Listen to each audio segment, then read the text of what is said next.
All right. What's up, everybody? It's your boy Jay coming at you live, and we're back at it again. And coming back to you with my daily book series, insights from books series or whatever you want to call my series.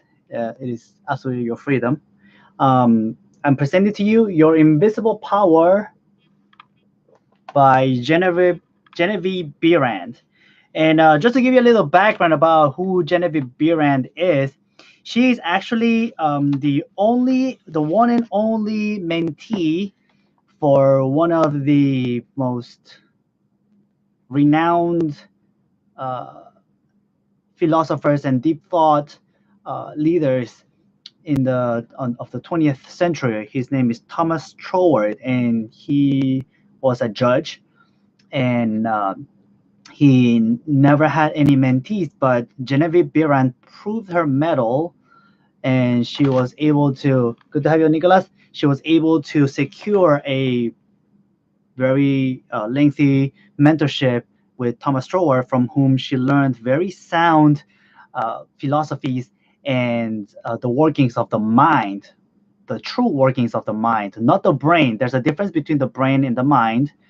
The brain is a physical component, but the mind is a uh, it's an all-encompassing activity and movement that's always in activity, everywhere, all across the universe. And the reason why I wanted to share this book is because she shares a wisdom that what's that, Nicholas? Good to have you as well. Thank you for showing up. And because she talks about very heavily the power of visualization, and it is a power that we have actually taken for granted, or we are not aware of how to maximize, because we have been told that we have we have grown up with the idea that imagination is useless, or imagination is not, um, it's just fantasy. But just by sharing the beginning of the book, you will see how imagination is actually what powered every human advancement that we are witnessing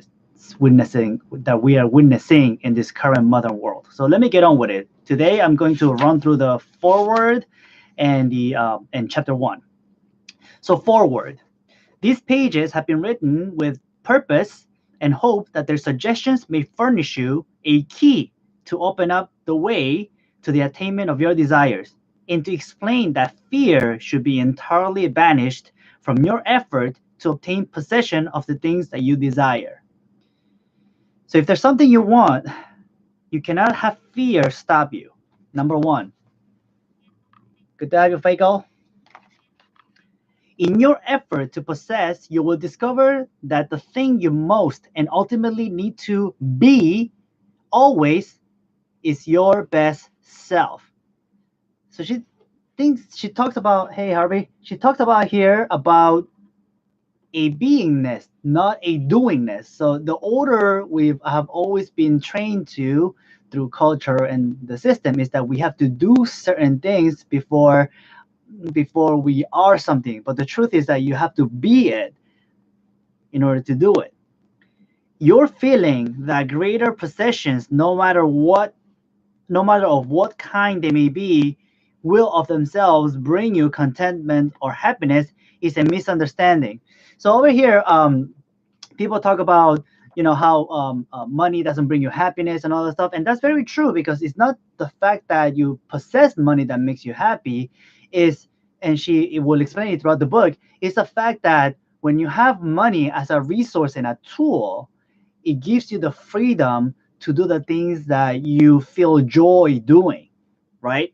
So yeah, money doesn't bring you happiness, because it is not the thing itself that brings you happiness. Is who you are in the possession of it, and what you do at that time, and who you are at the time, that brings you happiness. So she says the joy of living comes from within, and she tells you to obtain the things which you feel will bring you joy, as long as those things that you desire are in accord with the joy of living. Wow.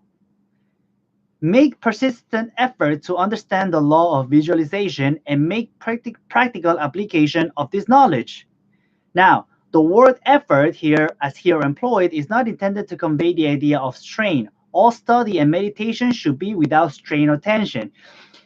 And it's very contrary to everything that we've learned, because so far everything has to be like hard work,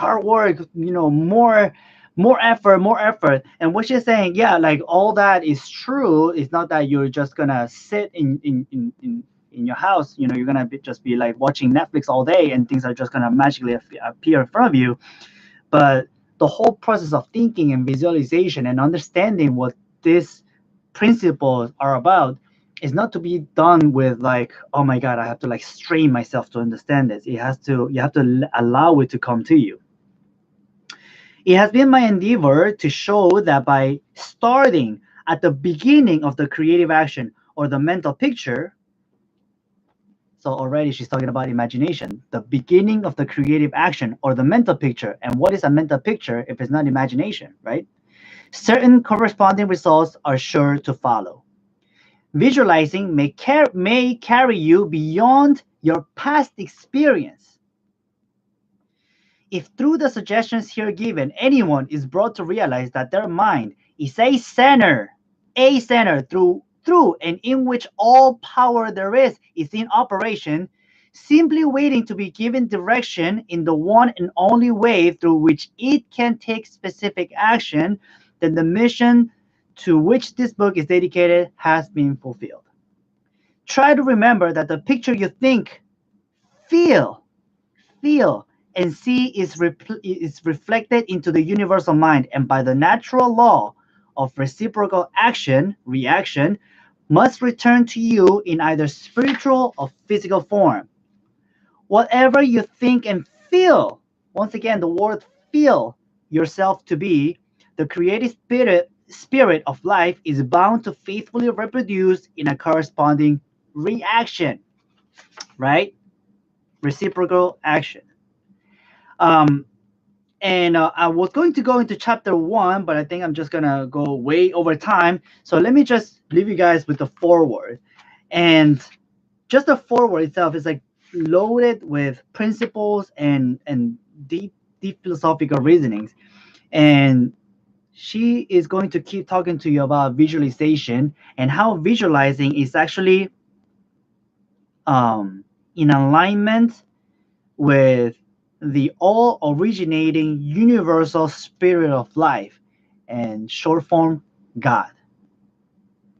And as long as you align with this power and you're in harmony with the nature of the spirit which originated your desires, then you are going to be powerfully visualizing your desires and bringing them into form.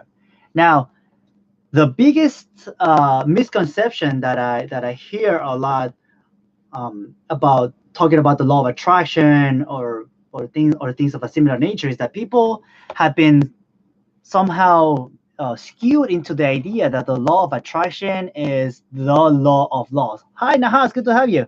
Long time no see. And the law of attraction is actually a secondary law. It's actually maybe even a tertiary law, because there is a law of cause and effect, and then there is a law of vibration, and then comes the law of attraction, which works all the time. It is a law, true. However, you have to start at the creative action, just like Genevieve just shared with us. And the creative action is your thoughts, is your thinking. Hi, Ali. And your thinking actually is the thing that creates your reality. Just reflect upon and take ownership of what your thoughts have been so far in your life that put you in the circumstance and conditions in which you abide currently. If you can do that without judging yourself and without making yourself wrong, now you're going to clear a lot of space for you to start thinking about that which you want and only that which you want. And the more you center yourself and the more you fill your entire being with only the pictures of that which you want. Hey, Azran, brother, good to have you. The more you do that, the more your creative power will be manifest in your life. So with that, guys, I'll see you tomorrow. Peace.